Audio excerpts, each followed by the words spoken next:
What constitutes a good or bad engine? And no, I'm not talking about the literal sense like compression results, leak down tests, or rods hanging out of the side of the block. I think we all know what bad engines look like on this channel. I'm talking about generally. When you see an engine, where does your brain go? Does it go, hey, those are great, you should definitely buy it? Or you couldn't pay me to own a car with that engine? Is it power? Is it fuel efficiency? Is it the cost of parts and repairs?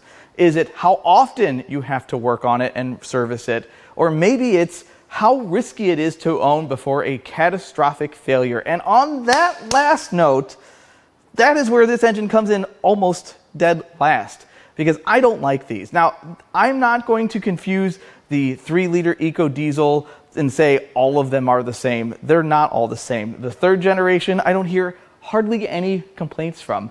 But the 2nd generation, 2014 through 2019, Dodge Ram 3-liter Ecodiesel and Jeep Grand Cherokee 3-liter Ecodiesel. It's a VM Motori engine. It's a worldwide engine. And I don't know if the problems exist globally, but they certainly do in North America. Maybe I'm being a little harsh. Perhaps I'm just jaded from working in the used auto part industry and seeing the sheer volume of requests that come in for these engines. And then looking up the price of them for my customers, they're $4,000 up for a used engine with 130, 140,000 miles on it, which is not low by any stretch. So then you gotta buy a $4,000 used engine, then you gotta buy all the while you're in there stuff, all the things you need to do to these things to keep yourself out of the same boat 6 months after it's been replaced. And then you gotta pay labor for all that, and then pay labor to have it installed if you don't know how to work on stuff yourself.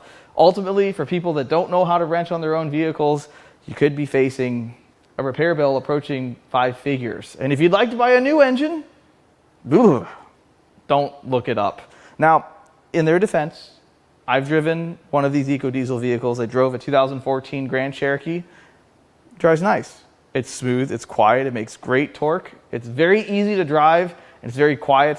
I like it, but I would still buy the Hemi every single time. Now today we're going to tear down this engine, which is out of a 2014 Grand Cherokee Ecodiesel with 82,000 miles on it. And it has core and don't use written all over it. Now I'm told this engine was pulled out of a vehicle, sold to another shop. They installed this engine and it's not good. So then they pulled the engine out, and said place that sold the original engine, sold this engine, had to come up with another one, and I guess now the customer is happy. So we're gonna find out why this used engine is defective. It's gonna be bad. We don't tear down good engines on this channel. The first thing I'd like to do is see if this thing turns over. It had no flex plate or torque converter on it when it came in, so I really don't know. It moves. Ooh, it's got a tight spot.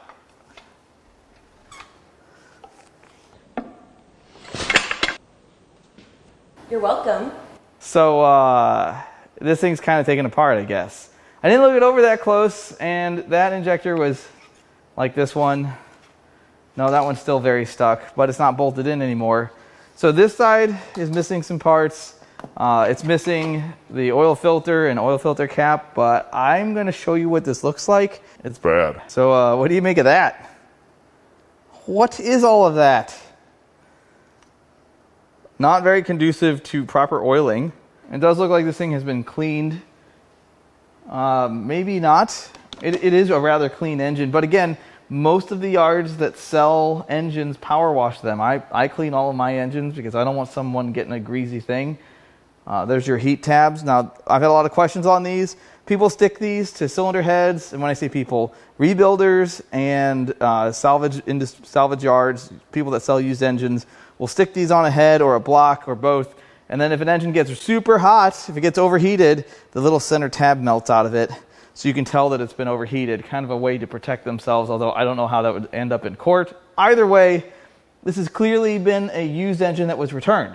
So let's figure out why. One thing I'd like to mention is there's a lot of broken stuff on this engine. It's pretty common with a lot of the cores I get in, the way they're stored close proximity to other engines, they get moved around with forklifts, stuff breaks. Normally we'd start with the spark plugs, but now we're gonna start with the EGR tube.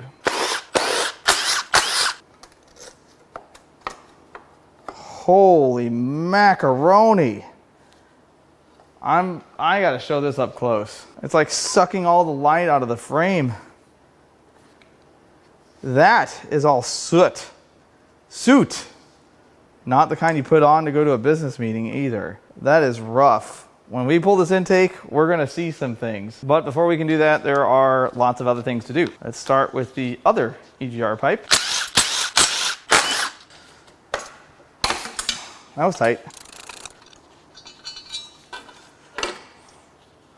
That one doesn't look so bad. Now let's work on the EGR cooler and valve. Oh, that didn't like that.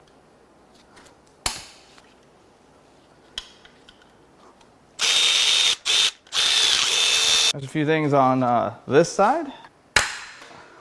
Oh, the other bolt's already out. That was almost unnecessary. Next, we're gonna get the down pipe off.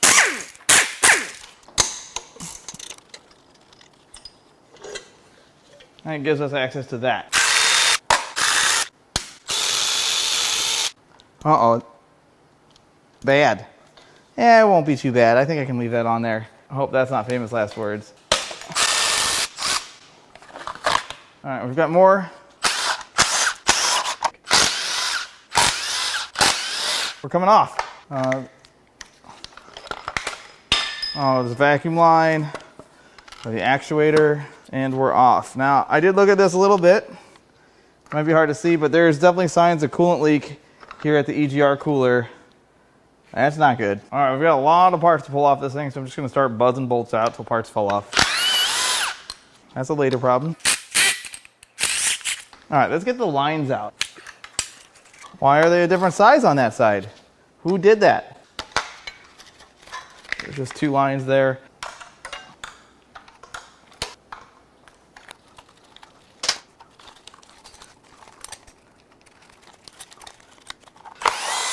Like every bolt, I have to change tools. Next, I need to pull the injection pump. And it's your favorite kind, a CP4. We know all about those things. Oh, we're leaking. And one injection line out.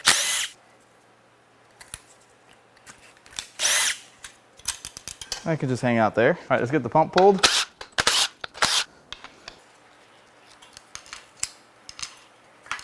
And there's our injection pump.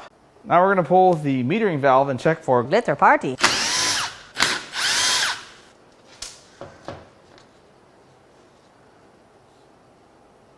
It's clean. No glitter. All right, we've got more stuff to peel off, of course. You know, this fuel line, it goes from rail to rail. Now this can leave, and now we can get these removed. The first one of these, I cut these because I didn't know how they came out, and so many people got mad.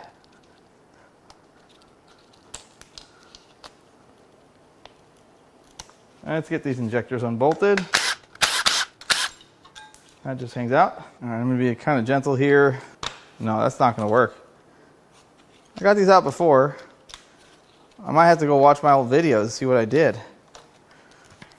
Well, that worked.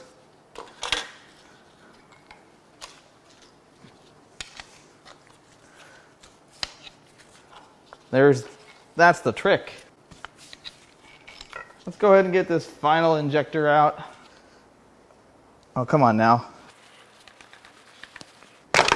That's a good sign, isn't it? It turns. How does it turn and not come out? So if I can't get this out, I can't get the valve cover off. If I can't get the valve cover off, I can't take the engine apart. It's gotta leave. I'm flexing blue out here.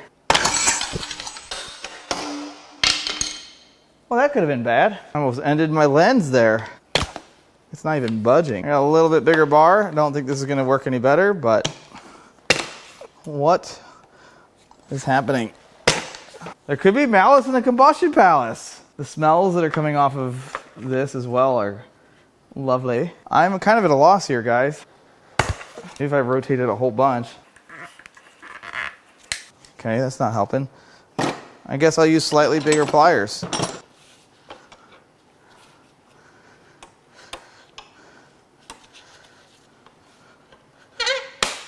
Oh, I broke the valve cover. I might have to spray some penetrator in the hole. and let it sit overnight. It's already pretty late, so that might be the ticket. We'll see.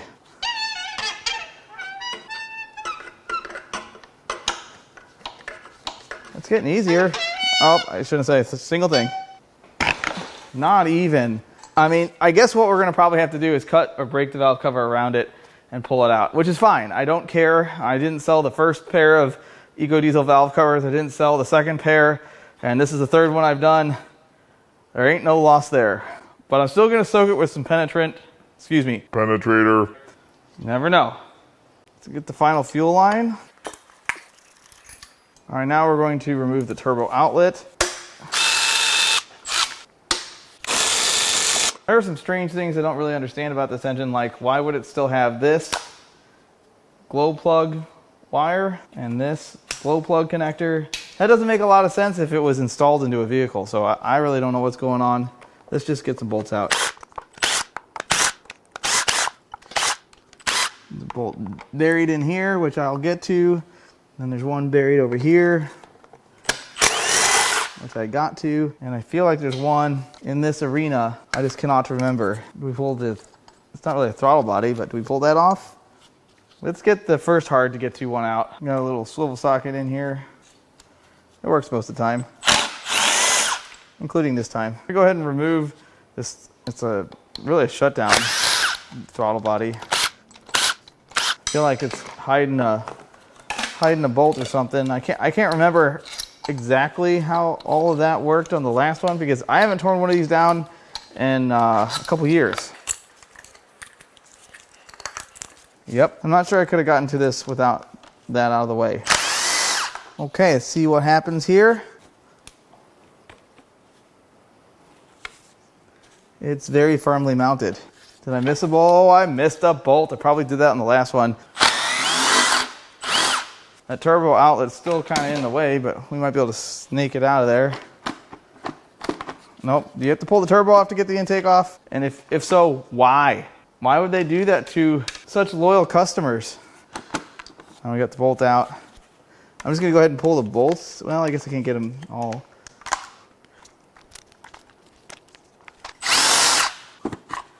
All right, I believe I've got all the bolts now. It wants to come out. Surely it just comes out, right? I think I have to take the turbo off to get this off. Why would you do that? Why would you do that to me? Don't want to do the turbo next, but I don't know if I have a choice. All right, guys, what am I doing wrong? I don't really want to force it. It's either the turbo's in the way or the fuel rail bolts are in the way. There's no right way to get this out. All right. We're gonna do the right thing. We're gonna start unbolting all the stuff on this side of the engine.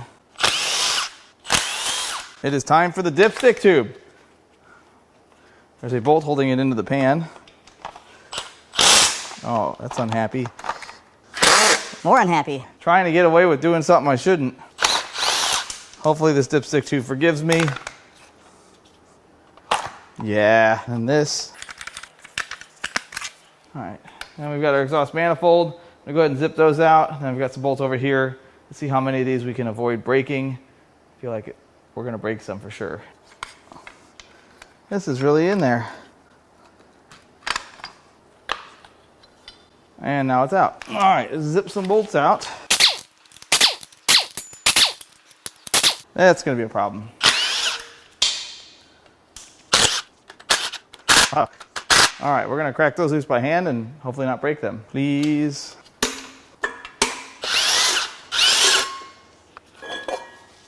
Now there's one side. On this side of the engine, you've got the oil cooler and oil filter housing. We're just gonna start zipping a bunch of bolts out. It's fine.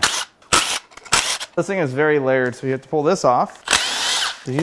Oh, apparently not. I don't have to do that. I did not expect that. All right, let's get this hose off of here. I think this is bent. We're gonna have to straighten it out. That's much better. I don't know if that's correct, but it's better. There, now we can get that hose off. All right, now we've got some stuff and things. That doesn't feel too hot at all. And I've got a...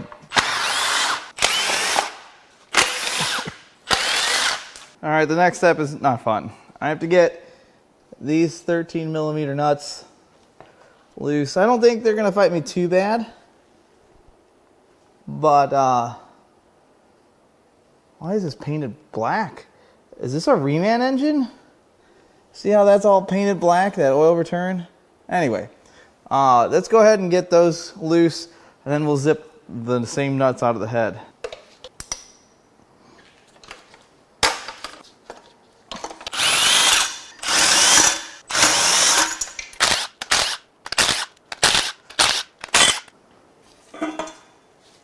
I think this is an oil feed. It definitely is. All right, let's go ahead and crack these bolts that hold the turbo to the head. Wow, those are tight. Are they gonna break? No. All right, let's zip them all out, and we'll see what I missed. Oh, the turbo's loose for sure. Let's see here. I think there's a coolant or pipe, there's an oil, something down here that's a problem. Well, actually, now that this moves, we can probably get the intake off. Let's do that because I don't want to break anything. Okay, will this help us? The turbo moves quite a bit.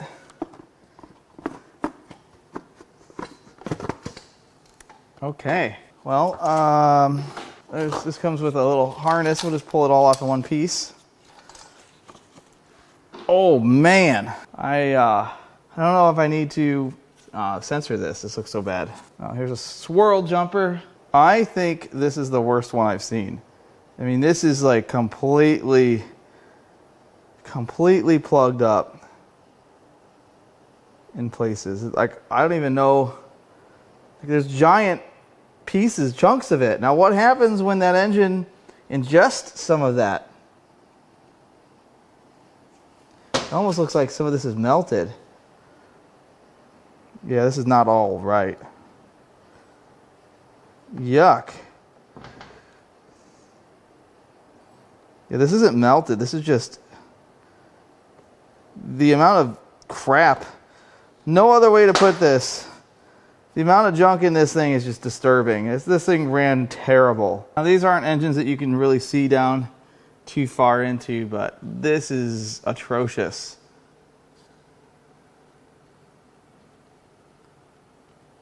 I mean, the amount of junk and I don't see any chunks of metal at least. All right, now look at how terrible that side is.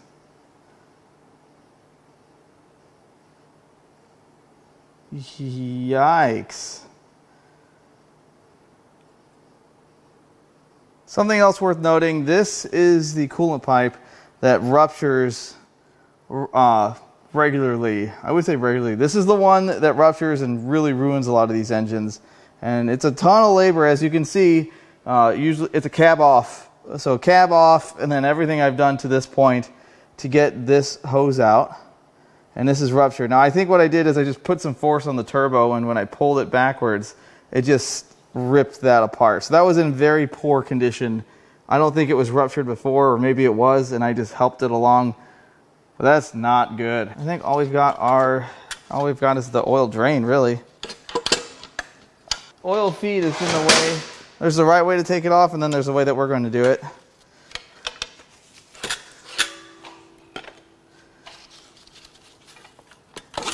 Yep, the oil drain just sits in there. Let's get the fuel rails removed.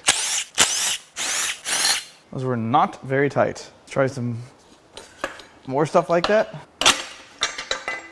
Look at that. We're getting places. This one, will it come out? I think there's more stuff that needs to get out of the way before we can get that loose. We'll deal with that later. That's a Eric of the future problem. Now, let's peel off the valve cover I can easily get off.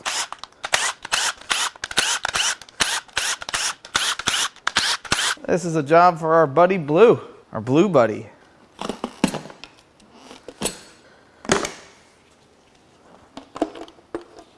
Oh, you know what? There's another bolt. I'm real good at missing bolts these days. This looks pretty good overall. I don't see anything glaringly wrong. Not a ton of sludge in here, which is kind of surprising. They're usually pretty bad looking. This is probably the best looking one I've pulled apart so far. Next, let's remove the vacuum pump. It really sucks that it's broken. There is a screen on here, and there's a bunch of hard debris on this screen. This is oil fed here. That's not good. It's actually a sliver of metal hanging out right there too. This removed the right-hand upper timing cover.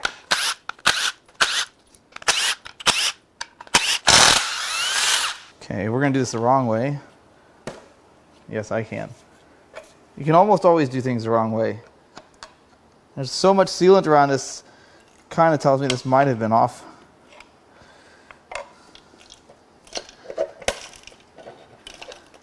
And look at, it looks like a factory finish though. What do you guys think? Has this been off before? Is this normal? How much SCHMOO that they can possibly put in here? I mean, you could reuse a lot of this. All right, now we're gonna get some stuff off the front of the engine, like the water pump and this belt tensioner. It's a bracket for brackets. Is that it? There's gotta be more than that. Oh, I guess that's it. It comes with the pipe. It doesn't look so great. I will show you what I mean. Look at the SCHMOO in that one. There's some different colors. That looks pretty terrible. I would not use this water pump. No way. And now we have arrived at the stuck injector. And for this, I still have no plan. That is good, I should say. I think it moves better. I shouldn't have said a single thing, because now it's all jammed up. So I've got a different bar that I haven't used on the channel before. Maybe I have. This is a bar that my brother got me. And I don't know if it's going to work for this, but I'm pretty sure that he thought someday I'm going to have an Ecodiesel with a stuck injector and I'm going to need this bar. He's like that, you know. Forethought. It may not work, but let's just keep trying some stuff. And it is just not caring. It does not care. I'm going to try some... Actually, you know what I should do? Is let's turn the injector and then unbolt the rest of the valve cover bolts. Like this. That bolt's unhappy. All right, I think the rest of these bolts are out. And we're just going to pry it off and break the valve cover around the injector because we can. Is it the right thing? No. Is it what we're going to do? Yep.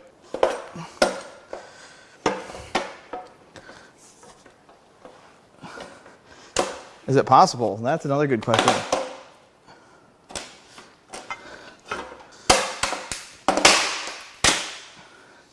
I think it's possible. I think we're getting places.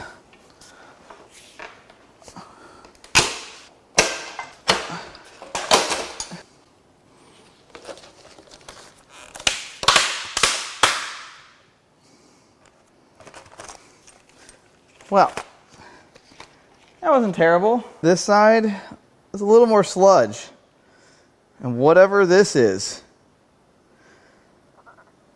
I don't really see it down in there, but I don't know. I feel like there's more to this. We're going to get this apart and find some more things. Let's remove this upper timing cover. Just like the last side, we're going to do this the wrong way also. Yes, wrong way for sure. Just like the other side, a lot of sealant. All right, now it is time to get the crank pulley bolt loose. These are very tight. Right hand thread. Oh, the weighted socket's doing its job. Yeah. Very good. And now the lower timing cover.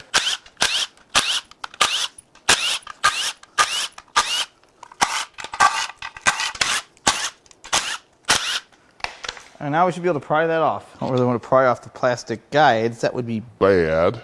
That would ruin them. And then I couldn't, that would ruin them. I got nothing.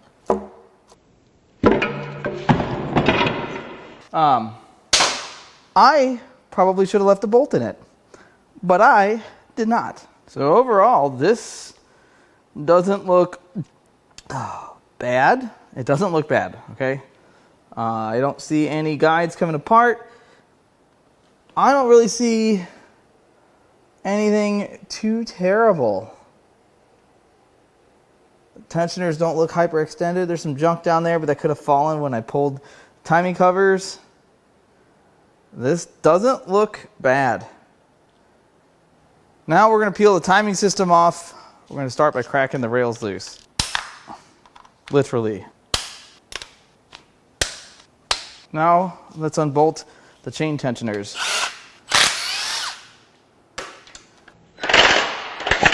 Whoa!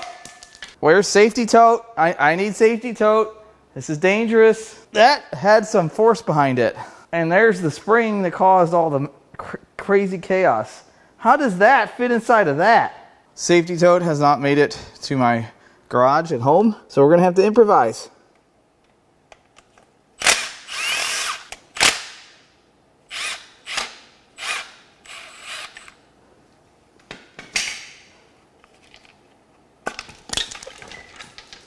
Just imagine if the reason I couldn't have any more kids was an Ecodiesel.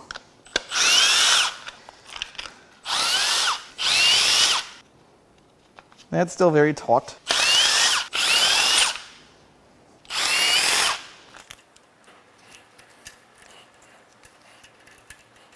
Looks like that gets trapped by that. Okay. Is this going to bite my finger off like I think it will? Let's just do one of these things. Yeah. Let's get this out of the way. I think my prettiful chains here are, so those turn over pretty nice. What have I done? I cannot get the chain. I'm going to have to remove the cams to get the chain off, which is a bizarre design. There's that one and that one. But my beautiful chains are held captive. So here we have our timing guides, and there's a decent groove worn into them. I'm not going to say that they're bad. They're very usable. They are original. No one's replaced them. Yeah, they're not bad. It would be a total shame if someone were, no. Oh, now it is finally time to cram the cam cramps loose. These are triple square.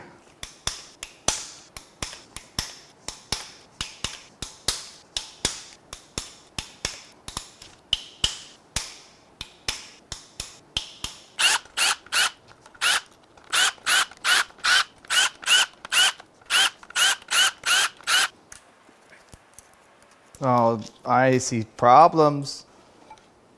Now I can get my beautiful chain. Man, that's a unit. Ooh. I'm actually going to wipe the journals out so we can get a better look at their condition because there's a lot of goo on them. So I just have one question. What does it mean when the oil is gray? Because I'll tell you, it means that there's metal suspended in the oil. Now the journals, this is pretty worn right here. But the journals all don't look too bad. The rollers feel good. I don't see any issues jumping out at me, but gray oil, that's the forbidden glitter. And the camshaft, well, it doesn't look so good. There's some pretty deep grooves. This is very gritty oil. I can probably wet sand with it. And look at the journals on this cam cap. Yikes. The cam caps usually see more damage than the journals in the head because they have the strength or the resistance of the valve springs. So that's more normal than you would think. But it's not looking good with the glitter on all these parts. Let's crack the head bolts loose. Making sure the stand's not going to let me down.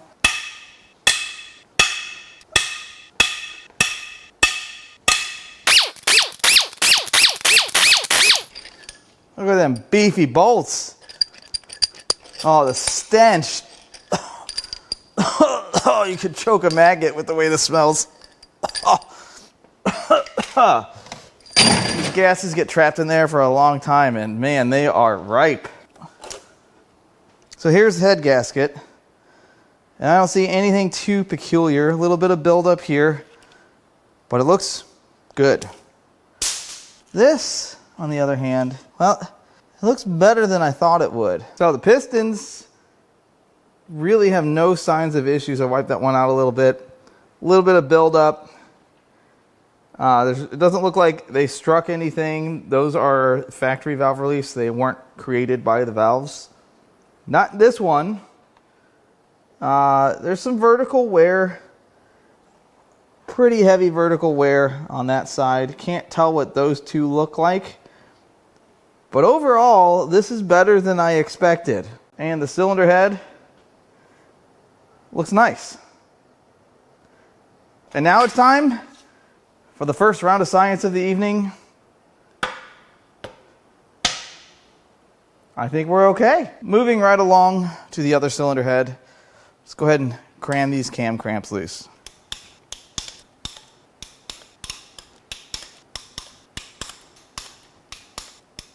Oh no. Hold, please. You're currently experiencing technical difficulties working around bum injectors.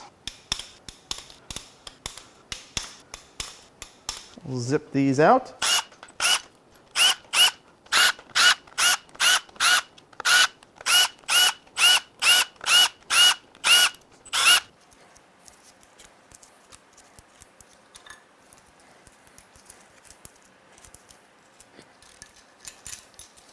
Look at that chain.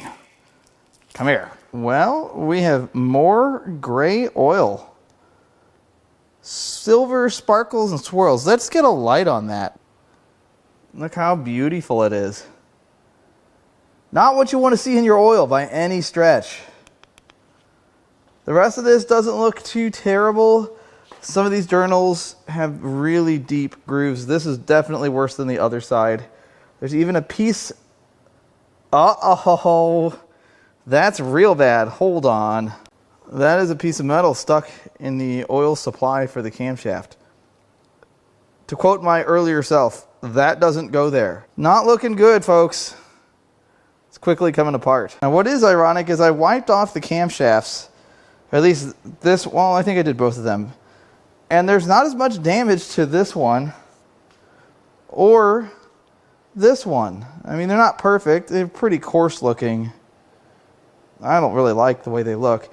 But the caps are annihilated. Definitely had debris run through there. This isn't something that you can just take to the machine shop and polish out. This doesn't look to me like oil starvation. This looks like debris in the oil. So something has come apart inside this engine. Now it is time to crack the left-hand bank's head bolts loose.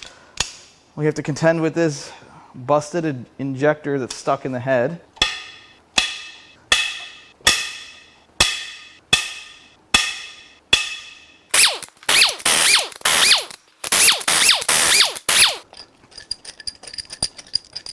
And what's behind head number 2? Oh, bad stuff. What happened? There's a head gasket. It's fine. That is not fine. What is going on here? It's not good. So, the front cylinder, not half bad. It really isn't bad. There's a bunch of glittery stuff in there, though. And then, what happened? It looks like it chewed on something. Like something got loose and it went through the intake and got into the combustion chamber on top of the piston. And in this cylinder too, but those are such deep grooves. It's insane. What causes this? Let's go look at the injectors. The stuck one is actually this one. So that's not really a cause for concern. The other two that came out, the ones that went flying, were from these two cylinders. And they're also wet.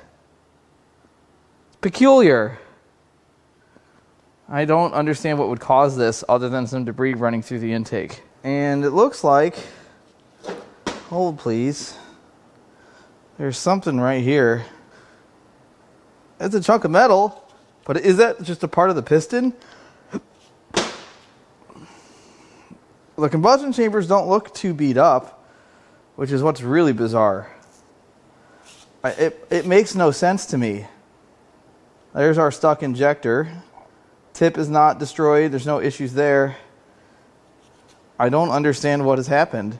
I don't think that the damage done to the pistons could have been done externally, like someone purposefully going through the injector hole, even though those were unbolted. I don't think you could get through this and then immediately do this kind of damage, could you? Like a long screwdriver and a hammer? Purposefully ruining an engine? Why would you do that? So none of these have smashed tips. They all look pretty good. I mean, they're cores at best, but they're not physically damaged. Now some conclusions to the science test. That didn't sound good at first. I think that's just rocking in the bore. Now let's see how this thing turns over.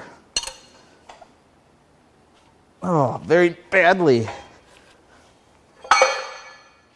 What on earth was that? Oh, that was the counterweight coming off the crankshaft. I was like, there's no way that was from the inside of the engine.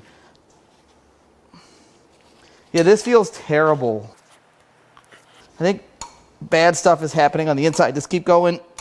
Nope, we're just tightening the bolt. Nope, I have officially locked it up. It's fine. All right, we're gonna rotate this thing upside down so we can pull the upper and lower oil pans. I have no idea what kind of messes this is going to make. Hopefully none. That's my hope. Yeah, it's just dropping some mouse house. It's not a big deal. I heard some loose things inside. It's fine. Now it is time to remove the lower oil pan.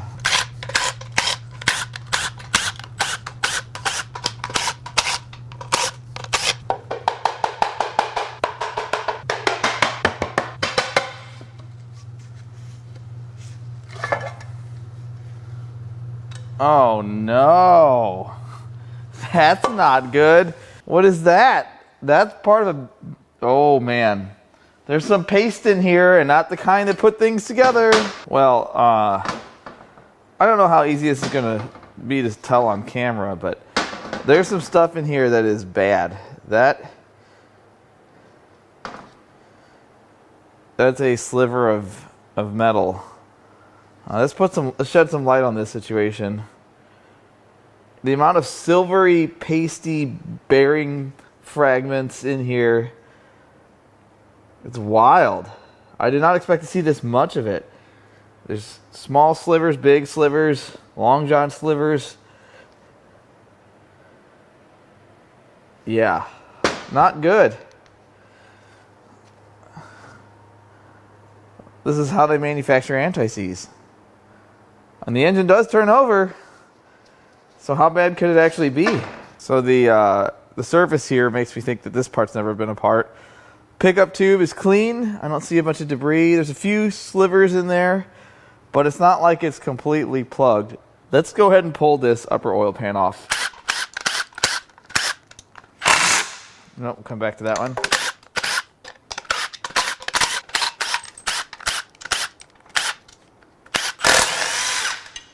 All right, I think that's all the bolts that hold this on except for this one.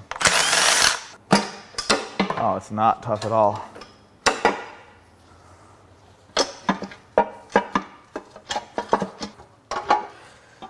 Oh, you know what? There's a sensor here that's a problem. Yep, crank sensor.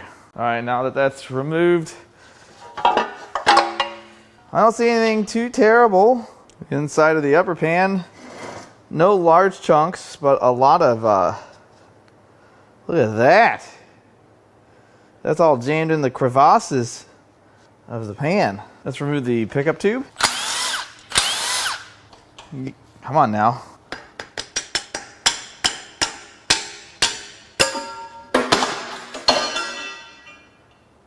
Too much. Get this windage tray removed.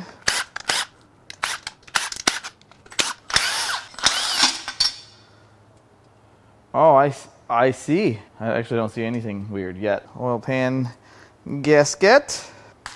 Can I have this, please? So from the very beginning, I don't see anything too terrible. I feel like there's a problem with this one. Maybe not. That has normal movement.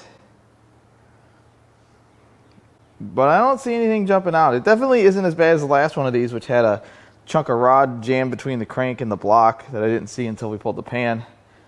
What I think we're going to do next is remove this oil pump. Get that pulled out, pulled apart.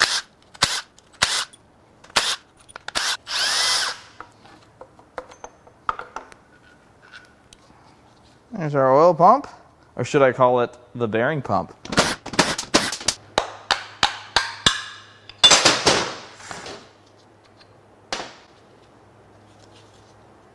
Oh, I think that's all pressed together. There's not a lot to take apart here. That's definitely pressed. This is terrible. So obviously it's still in one piece, but if you look at the finish, let me see if I can get focused on the finish, the inside of the gear. It is so beat up. It had so much metal run through this thing. The outside not great, sides aren't so bad, but the part that matters the most, it's super destroyed. We haven't seen an oil pump this bad in quite some time. Unfortunately, I can't see much here, but I can tell you that the finish of this gear is in equally terrible condition. All right, I'm pretty sure this thing's still locked up. Yeah, it's locked up, which means that I'm not going to start with rods and pistons. We're going to start with the bed plate, which is the bottom half of the block. All right, let's go ahead and get these cracked loose. I'm going to work on the toughest ones first.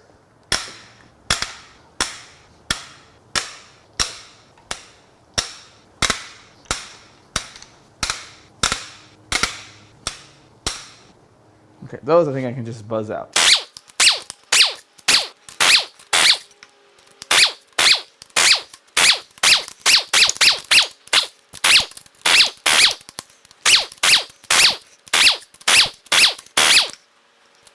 I think I just have one 10 millimeter over here, or two. One here and one here. All right, now I do have the engine stand bolted to the bed plate only on one bolt hole, so it shouldn't be too bad to get just the one out. See, it's fine. It barely even flinched. All right, now I'm pretty sure we have them all. All right, we'll see if we can get this broke free with the big bar. There's not really any good places to pry, so I'll use the engine stand. Oh boy, it's going to be like that, I see. The bolts are out, just so we're all on the same page. That's not strong enough to pry off of. There's no jacking bolts either. That would be too nice. They don't want you to fix this one, I guess. Wow. Now, could be main bearing issues causing this, but unlikely. Let's see.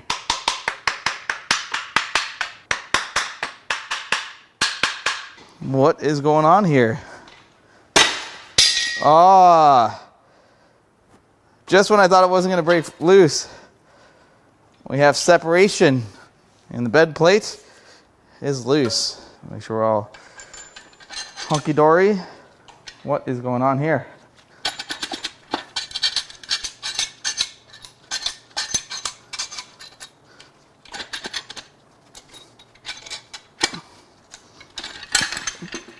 Whoa, Nelly.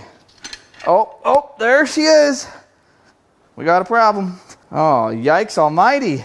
I'd say there's a lot of problems here. Oh, man. I don't even know where to start showing you guys because it's all bad. I'm going to spray it off so we can see what we're looking at here.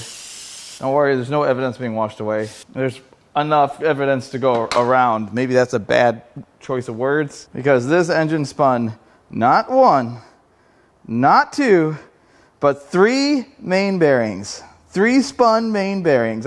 Who knows what the rod bearings look like, but this thing chewed up three main bearings. It only has four.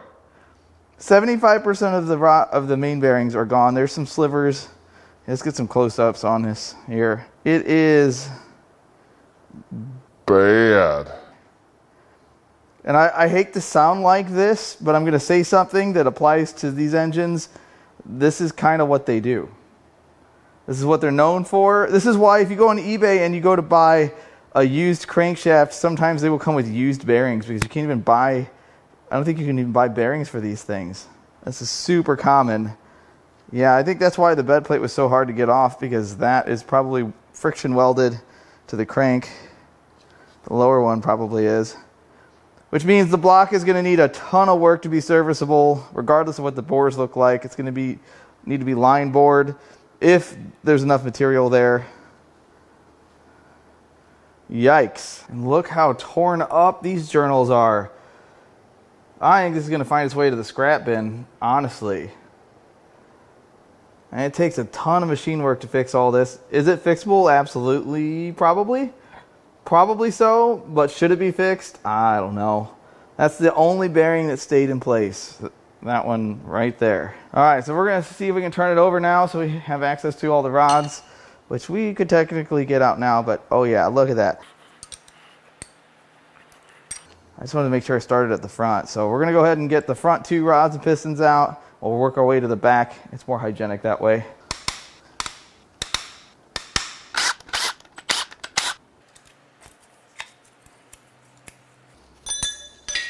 I'll get that. My ramrod here is too large, I think. Oh no, what will I do? The end of my ratchet is perfect.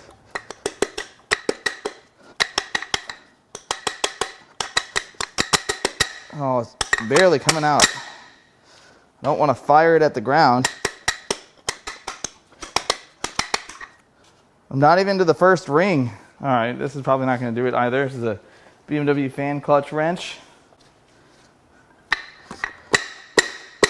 That's much better. It's doing it. Oh, that's bad. This is kind of tough. We made it to the first ring. All right, let's go to the second pair.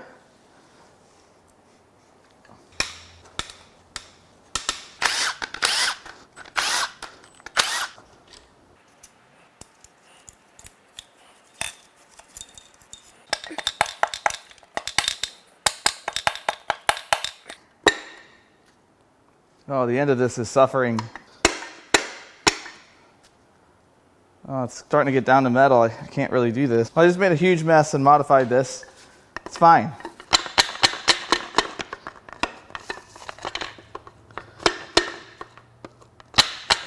It's not working. The piston is like most of the way out of the bore. I use my knee to stop it. Look at that. Didn't even hit the floor. That does it. We have 4 rod cap bolts, and then this teardown is complete. I wish I could say I was lying, but I'm looking forward to being done with this one.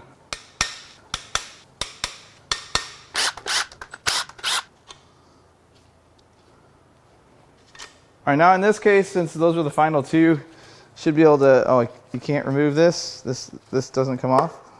All right, well, I got it unseated. I should be able to lift the crank right out. Oh, we're dropping mains.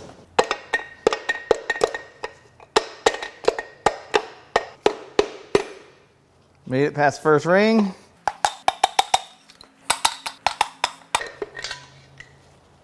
And we're apart. All right, let's go ahead and get the sponge shells off of this thing if we can. And we can.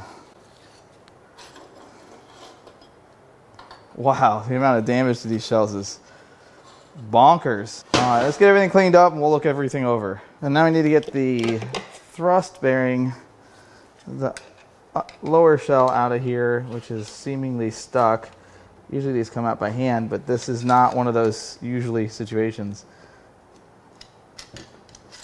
There we are. We just had to break the bond between aluminum and steel, iron. Shouldn't happen. The rod bearings start out in bad shape and they get worse drastically. Look at that one. Oh, it gets worse. It continues to. That one's coming apart. And the end one, not so bad, but these two, especially this one, really terrible. And the rods all look pretty good. I don't see any damage to any of those. Definitely a serviceable component. One of the very, very few from this engine. The pistons, on the other hand, have extreme crown and skirt wear. That is terrible. Look at the top of that crown.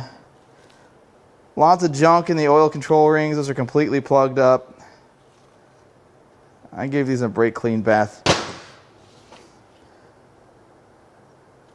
Would not reuse these.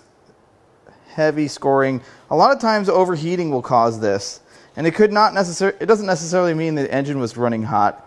It could have just been the cylinder temperatures were hot.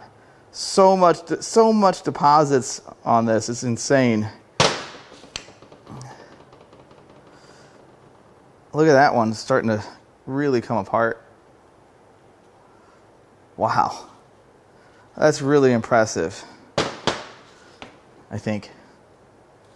This one has some of those marks on the top, which I still don't understand what happened there. It almost looks like somebody took a flathead screwdriver down the injector hole and said, "Oh yeah? Sell me a defective engine, would ya?"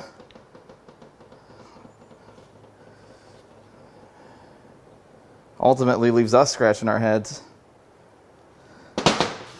This one's pretty bad too.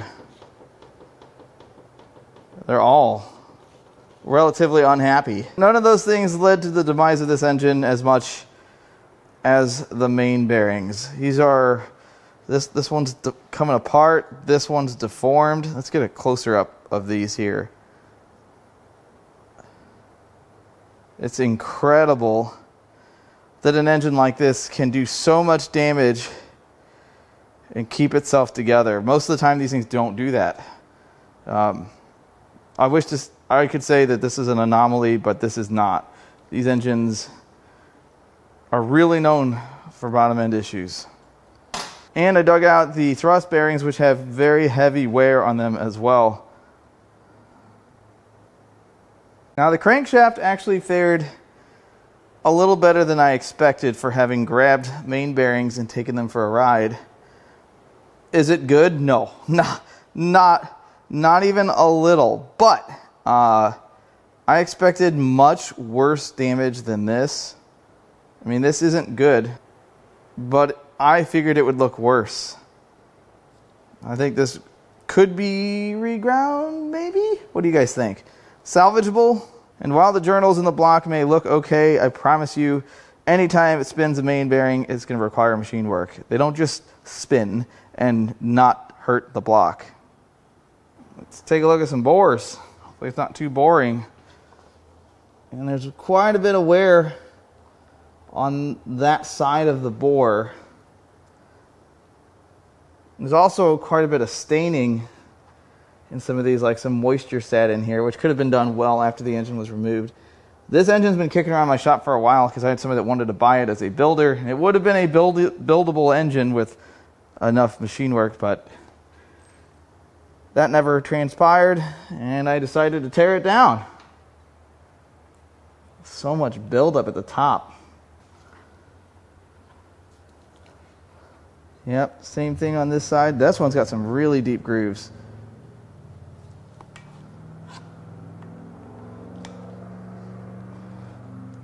As I've said before, unfortunately, this is what they do. This is what they are known for. But if you talk to people that work on these for a living, or someone that's had theirs for quite some time, they'll usually tell you that they think the reason these engines fail early is because, no surprise here, of the emission system. They say that all the soot generated in the emission system ends up in the crankcase, in the oil, and if you follow the manufacturer's suggested oil change interval, you're setting yourself up for catastrophic failure. The pickup gets clogged full of soot. There's all sorts of small oil galleys that can get clogged up, creating big problems. Now, this one didn't chuck a rod, and I will say this is the best Ecodiesel I've ever torn down. Let's put some perspective on it there. Now, I think there's a couple other contributing factors, and one of them is that these engines were designed with packaging in mind, which most engines are these days. It is very compact because they use this engine in all sorts of vehicles all over the globe. So from front to back, that dimension is rather short. Now, to do that, you have to decrease the width of the journal for the mains and the rods. And if you wish to maintain the same surface area, you have to increase the diameter of said journal. And anytime you increase the diameter, you have increased the speed differential between the bearing and the journal itself. And if you have less than ideal oiling situations, the margin of error has shrunken. How much? I don't know. I'm not an engineer, but I know how engines work, and I can tell you that it's a recipe for disaster. That doesn't mean that every single one of these blows up. They will, like every engine, but there's a lot of these things out there with bad engines, and there's tons of horror stories on them. If you go on the Everything Ecodiesel Facebook page, which is a great page for all sorts of different technical advice, every couple days there's somebody saying, hey, it's been great, but my engine locked up, I traded it in, and I bought something else. That is a very common post on there, unfortunately. I don't like to see that. But anytime you're looking at one of these vehicles with a bad engine, or even with a good engine, this is something to consider. Now, if you want to find one with a bad engine, it's like finding a blade of grass in your lawn, unless you live in the desert. It's like finding a granule of sand then. These things are blown up everywhere. They're all over Facebook Marketplace or on IAA as stationary, enhanced on Copart. It's very easy to find a blown up one of them, and it's not easy to convert them to anything other than fixing an ecodiesel, and I can't recommend buying one, especially a blown up one, unless you get it next to free, and then you're able to buy a parts vehicle with a good engine, which I'm not sure that exists either. I am harsh. I don't like these. I think that they can be made reliable, but at this point, with as old as they are, buying a used one is a huge gamble, and if you lose those odds, well, be prepared financially. So, this is the best ecodiesel I've torn down, and it has the most amount of parts to sell. No, it does. So if you'd like to buy any parts out of this, whether they're good or not, you want something for your desk as a desk ornament, because most of the rotating assembly is, and the external parts are also not so great. I think I got a turbo, a cylinder head, some core injectors, and an intake manifold that's probably junk. Not so great this time, but I didn't pay a ton of money for this engine, so I'm not going to get too hurt. But if you'd like to buy anything out of this engine or anything else I've torn down on the channel, or if you'd like to check out the inventory I've been getting in, I've been updating our parts cards every single week, you can go to importapart.com. If you'd like to buy parts for the engines and stuff, that usually doesn't make it to the website for quite some time, so the best bet is to email us, which I'll leave an email in the video description. I really hope you enjoyed this teardown. As always, I love all the comments, all the feedback, and even the criticism. I love it all, and I'll catch you on the next one.